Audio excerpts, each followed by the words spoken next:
L'équipe, bonjour, je suis très heureux de vous retrouver aujourd'hui pour le Bearcast numéro 5. Avant toute chose, et comme d'habitude, si vous avez 5 secondes à consacrer au développement de cette chaîne et plus généralement de ce projet, n'hésitez pas à laisser un petit like, à commenter et à partager. Franchement, ça donne énormément de force. Je remercie vraiment du fond du cœur ceux qui prennent le temps de le faire à chaque fois. Et voilà, n'hésitez pas à le faire, ça donne beaucoup de force et en plus de ça, ça aide au référencement, justement pour faire connaître ce projet. Donc voilà, merci, merci et merci. Et pour ce 5e épisode, on va parler organisation des entraînements de la vie perso et de la vie professionnelle. Car c'est tout simplement un axe qu'on ne voit pas beaucoup sur les réseaux sociaux, qui n'est pas forcément abordé. Et pourtant, il est essentiel pour chaque athlète, car la répartition de ces 3 axes sera un axe fondamental de sa réussite dans son sport. Et ça faisait longtemps du coup que je voulais vous faire une vidéo à ce sujet pour vous parler justement avec mon retour en tant que coach et en tant que sportif également, comment on fait pour gérer et essayer d'optimiser au maximum son temps, tout simplement pour avoir une vie sportive intéressante, mais sans oublier sa vie perso et sa vie professionnelle. C'est quelque chose que moi-même au début j'ai eu beaucoup de mal à gérer. C'est vrai que j'ai mis beaucoup de temps à justement pouvoir équilibrer cet aspect études, sport, et vie perso tout simplement. Et justement, je tiens à vous faire part de mon retour d'expérience sur tout simplement tout ce qui m'est arrivé et tout ce qui m'a permis de m'améliorer dans ce domaine pour arriver aujourd'hui à un certain équilibre. J'arrive plutôt bien à gérer justement mes entraînements malgré que je m'entraîne beaucoup, ma vie perso tout simplement et ma vie professionnelle. Donc je vais vous parler un petit peu de moi aujourd'hui, mais ce sera surtout en termes d'exemple et justement s'il y a des méthodes, voilà, des petits tips que vous pouvez calquer sur moi pour que ça vous permette de vous développer, écoutez, c'est tout simplement le but de cette vidéo et j'espère que ce sera le cas. Donc je vais répartir ça en partie en conseils en fait. Et justement, l'ensemble de ces conseils auront pour but de te faire améliorer tout simplement ton organisation et quelque part ta productivité. Le premier conseil que je peux te donner, c'est de prendre un papier et un stylo et pas un écran, vraiment un papier et un stylo, et de noter le temps que tu dois consacrer à chaque domaine d'activité par semaine. Pour la faire simple, tu te fais une case sport dans laquelle tu vas mettre, je sais pas moi, 8-9 heures par semaine, 10 heures, 11 heures, enfin bref, ça va vraiment dépendre de toi. Une case vie professionnelle, bon si tu fais des études ou si t'es auto-entrepreneur, si t'es salarié, ça va vraiment dépendre de chacun. Et à côté de ça, du coup, les autres secteurs d'activité qui là sont propres à chacun. Je sais pas si à côté tu fais de la musique, je sais pas si tu fais de l'art, si tu as une obligation qui revient toutes les semaines, etc. etc. Bref, t'essayes de lister au plus juste le temps que chaque domaine d'activité que tu connais et qui reviennent par semaine, tout simplement le temps que ça va te prendre. Et ça peut paraître ridicule comme ça, mais rien qu'en connaissant cette variante, tu vas voir que déjà, tu vas être dans un autre mindset et tu vas vraiment savoir en fait combien de temps tu dois consacrer et en fait tu consacres par semaine à chaque domaine d'activité. Et ça va te permettre, tu vas voir avec la suite de la vidéo, de justement mieux t'organiser dans ta semaine. Une fois que c'est fait, donc que tu as répertorié toutes les grandes cases, tous les grands domaines d'activité qui reviennent chaque semaine, tu peux justement faire des sous-parties. C'est-à-dire par exemple dans la partie sport, entraînement 1, entraînement 2, entraînement 3, entraînement 4. Pour la partie pro, je sais pas si tu fais des études, etc. Donc il y a les cours, il y a les devoirs à côté, il y a les rendus de mémoire à la fin de l'année, etc. etc. Pareil, si tu es auto-entrepreneur, tu as beaucoup de tâches professionnelles à faire. Si tu es salarié, voilà, si tu as des heures sup à prévoir. Enfin bref, tout ce que tu peux noter, tout ce que tu peux en fait créer en sous-partie dans ton domaine d'activité. Donc en gros, tu notes tout ce que tu fais par semaine dans ce domaine d'activité. Là déjà, on va commencer à avoir une vision d'ensemble des choses que tu fais par semaine et qui se répètent de semaine en semaine. Donc en fait, les choses qui font partie un petit peu de ton quotidien. Maintenant, on en vient directement au deuxième conseil qui est en lien avec le premier, ça va être de hiérarchiser ces domaines d'activité. Qu'est-ce qui pour toi a le plus d'importance aujourd'hui? Est-ce que tu accordes plus d'importance à ta réussite dans ta carrière sportive que dans ta carrière professionnelle? Est-ce que pour toi, ce qui prime, c'est de passer du temps avec tes proches? Voilà, c'est des choses que tu dois vraiment réfléchir. Pose-toi vraiment face à un bureau, face à n'importe quoi sur ta feuille. Réfléchis vraiment à ce qui est plus important pour toi dans ton cœur. Vraiment ce qui te permet en fait d'être heureux au quotidien, les choses qui vraiment te permettent de t'épanouir en tant que personne. Tu les hiérarchises tout simplement de la plus importante à la moins importante et ça va donc te donner un classement. Maintenant que c'est fait, je pense que tu commences à voir où est-ce que je veux en venir tout simplement. Le troisième conseil que je peux te donner, c'est de supprimer les activités, les choses en fait, du coup en bas du classement qui te semblent les moins utiles, qui vont vraiment en fait être très peu utiles pour ton développement personnel, que ce soit voilà, dans un des 3 domaines, peu importe ce que c'est, ça va vraiment être propre à toi-même. Parce que chacun a des centres d'intérêt énormément, chacun a sa propre vie et je respecte énormément de ça. Mais donc voilà, tu prends les activités en fin de classement qui te semblent en fait presque inutiles et tu te dis ok, si elles étaient là ou pas là, est-ce que ça changerait vraiment quelque chose?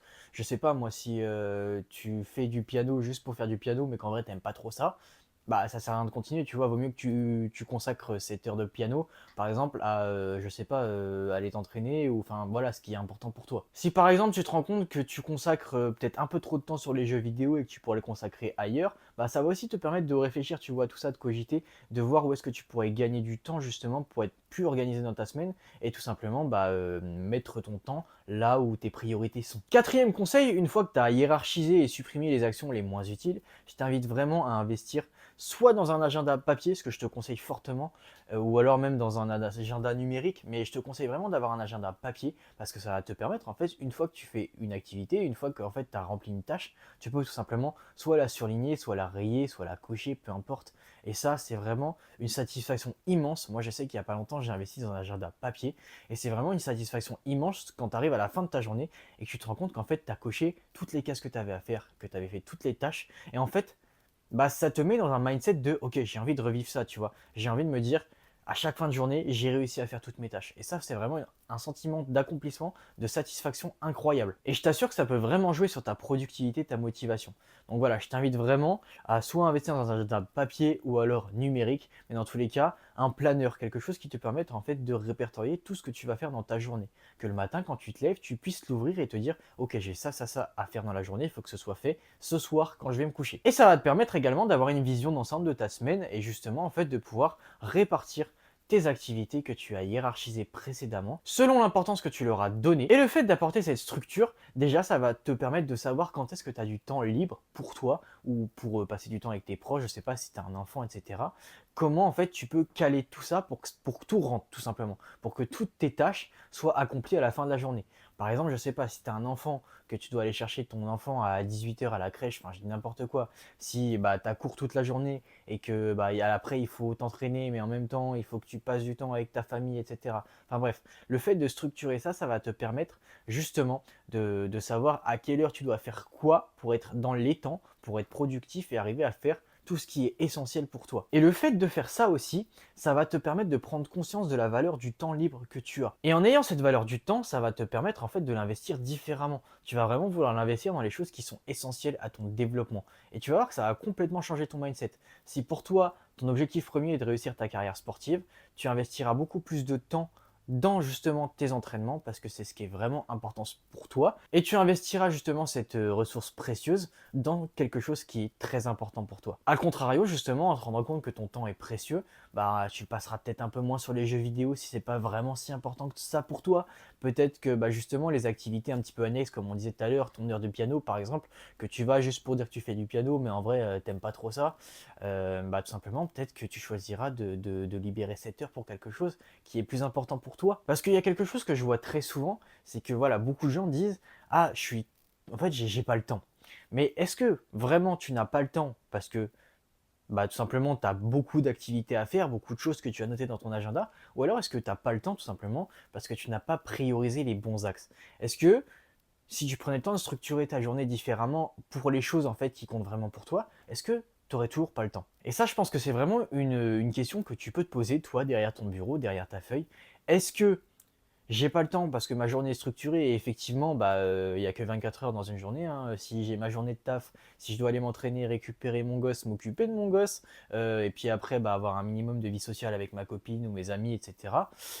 Effectivement, la journée, bah, elle s'arrête, voilà, elle s'arrête à minuit.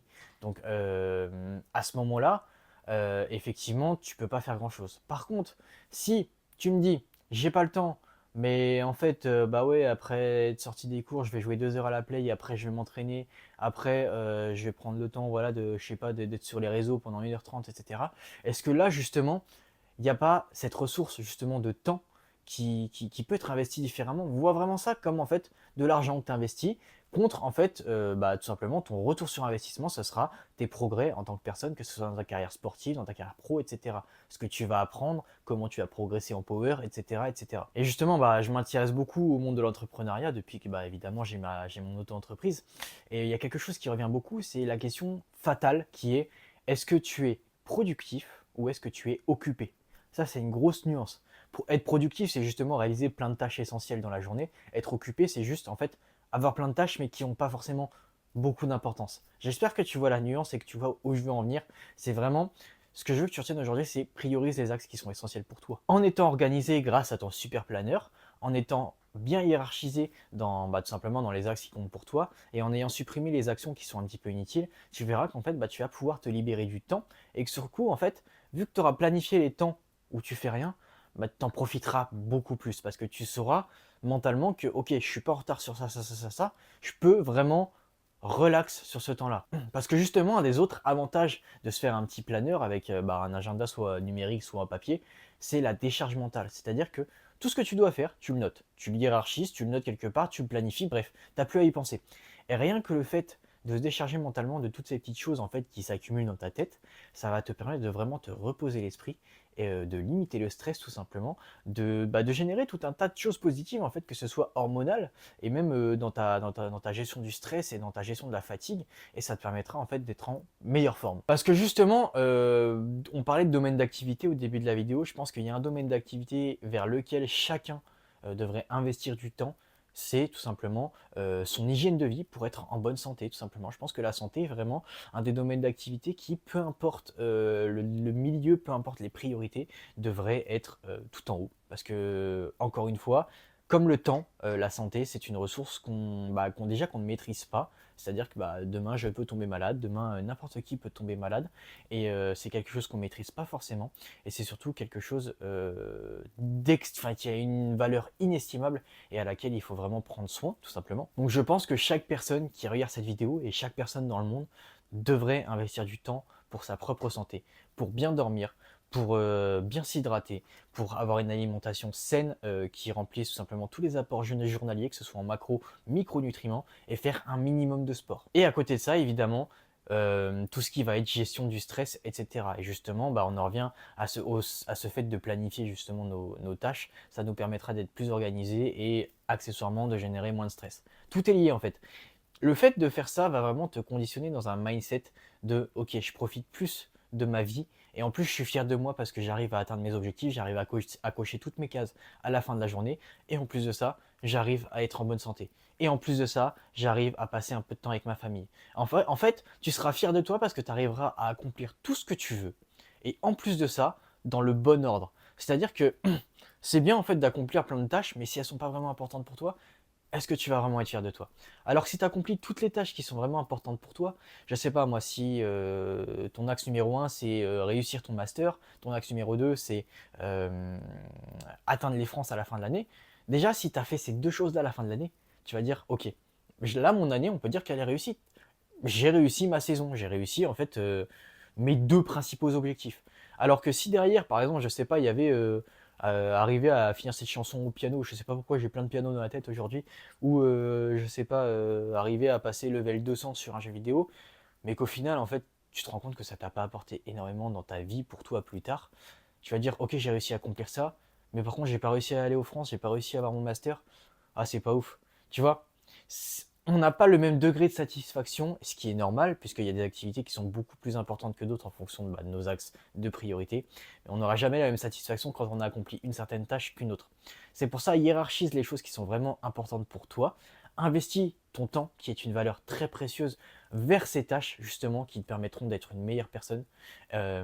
Et tu verras qu'en fait, beaucoup de temps sera libéré. Et cinquième conseil, donc là on va plutôt rentrer dans la partie entraînement, c'est justement si pour toi l'entraînement est très haut dans cette pyramide qu'on a citée avant et que vraiment tu veux investir beaucoup de temps. Donc comme je te l'ai dit, premièrement, investis avant tout dans ta santé, dans ta récupération, parce que ça va te permettre en fait, c'est vraiment ce qui va tout englober dans ta performance, mais aussi dans ta santé. Tout ce qui va être alimentation, hydratation, sommeil et entraînement bien calé, bien structuré, avec une intensité structurée, c'est vraiment ce qui va être la base de tout pour ta performance et ta santé. À côté de ça, évidemment, on a des choses à optimiser. Par exemple, si tu t'entraînes 4 fois par semaine, je ne t'apprends rien en te disant que c'est pas forcément optimal d'enchaîner les 4 séances.